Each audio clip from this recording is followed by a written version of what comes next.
خوش آمدید۔ آج ہم بات کریں گے ایک خوبصورت ملک کی جس کا نام ہے رشیا، جسے روس بھی کہا جاتا ہے۔ روس بیک وقت حیران کن اور دلچسپ ملک ہے۔ یہ دنیا کے 11% رقبے پر محیط ہے۔ 11 ٹائم زون اس ملک میں لگتے ہیں۔ ملک کے اندر 9 گھنٹے کی فلائٹس بھی چلتی ہیں۔ سرحد 11 ملکوں سے ملتی ہے۔ یہ جنوب میں جاپان، چین، شمالی کوریا اور منگولیا سے ملتا ہے۔ درمیان میں سینٹرل ایشیا کے ملکوں Kazakhstan, Tajikistan, Uzbekistan, Turkmenistan, Azerbaijan, Georgia اور آرمینیا یورپ کی سائڈ سے Ukraine, Romania, Bulgaria, Belarus, لتھونیا، Latvia اور اسٹونیا قطب شمالی کی طرف سے فن لینڈ اور ناروے، اور یہ دنیا کے آخری سرے سے الاسکا کے ذریعے امریکہ سے بھی جڑا ہوا ہے۔ روس کی 3 سرحدیں انتہائی دلچسپ ہیں۔ یہ سینٹ پیٹرز برگ سے فن لینڈ سے ملتا ہے۔ پیٹرز برگ سے ٹرین یا فیری کے ذریعے فن لینڈ جانا ایک رومانوی تجربہ ہو سکتا ہے۔ ناروے کے علاقے سورو رینجر اور روس کے شہر پیجنگ سکی کے درمیان 10 منٹ کا فاصلہ ہے۔ لوگ یہ فاصلہ پیدل عبور نہیں کر سکتے، چنانچہ یہ روسی علاقے سے سائیکلیں لیتے ہیں، سائیکلوں پر ناروے میں داخل ہوتے ہیں اور پھر سائیکل سرحد پر پھینک کر آگے روانہ ہو جاتے ہیں۔ سورو وینجر شہر دنیا میں بیکار سائیکلوں کا قبرستان بن چکا ہے۔ شہر میں سائیکلوں کے ڈھیر کی وجہ معیار ہے۔ روسی سائیکلیں یورپین معیار کے مطابق نہیں ہوتی، چنانچہ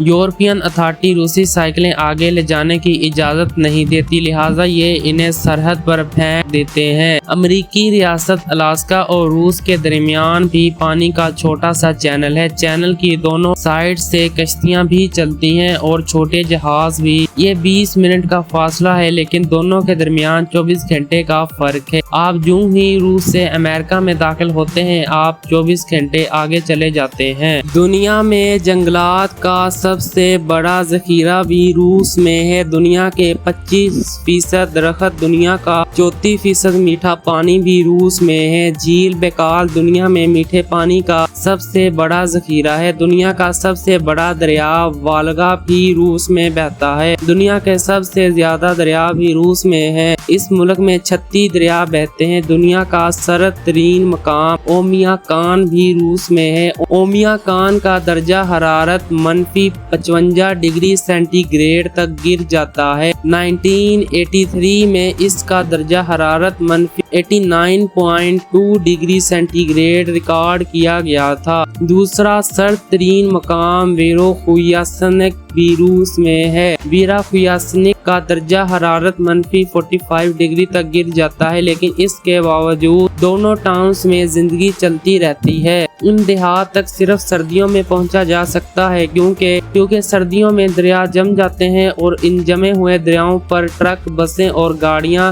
دوڑنے لگتی ہیں۔ دنیا کا گہرا ترین میٹرو اسٹیشن بھی روس کے شہر سینٹ پیٹرز برگ میں ہے۔ اس کی گہرائی 86 میٹر ہے۔ ماسکو کی زیر زمین ٹرین بھی زمین سے 82 میٹر گہرائی تک جاتی ہے۔ یہ اوسطاً 40 میٹر گہرائی ہے اور یہ اسٹیشن دیکھنے کے قابل ہے۔ یہ شاہی محلات اور آرٹ کا نمونہ دکھائی دیتے ہیں۔ ماسکو کے ذریعے زیر زمین ریلوے سے روزانہ 60 لاکھ لوگ سفر کرتے ہیں۔ روسی لوگ بہت خوبصورت اور سمارٹ ہوتے ہیں۔ یہ لوگ مسکراتے نہیں ہیں۔ آپ کو شاید یہ جان کر حیرت ہوگی، روس میں بچوں کو اسکول میں نہ مسکرانے کی ٹریننگ دی جاتی ہے، لہٰذا آپ کو اگر روس میں کوئی شخص قہقہ لگاتا ہوا نظر آئے تو آپ جان لیں یہ روسی نہیں ہے بلکہ یہ غیر ملکی شخص ہے۔ یہ لوگ انگریزی جانتے ہیں اور نہ بولنا جانتے ہیں۔ ماسکو شہر میں فنی کس آبادی کے لحاظ سے دنیا کے سب سے زیادہ ارب پتی رہتے ہیں، لیکن آپ کو اس کے باوجود ملک کے کسی حصے میں دولت کا وحشیانہ رقص نظر نہیں آتا۔ یہ بلا کے توہم پر بھی ہیں۔ یہ نئے گھر میں پہلے بلی کو کھجواتے ہیں اور پھر خود داخل ہوتے ہیں۔ یہ بلی اگر گھر میں داخل نہ ہو تو یہ گھر کو گرا دیتے ہیں یا پھر بیچ دیتے ہیں۔ یہ دولت مند ہونے کے لیے اپنی بائیں ہاتھ سے کتے کے پاؤں رگڑتے ہیں اور پٹر دی گریٹ کے مجسمے کے نیچے سکے پھینکتے ہیں۔ روس میں دلہا دلہن چرچ میں شادی کے بعد شادی کے لباس میں شہر کا چکر لگاتے ہیں۔ یہ لوگ آہستہ بولتے ہیں، مہمان نواز ہوتے ہیں۔ ماسکو شہر میں صرف 80 دن جبکہ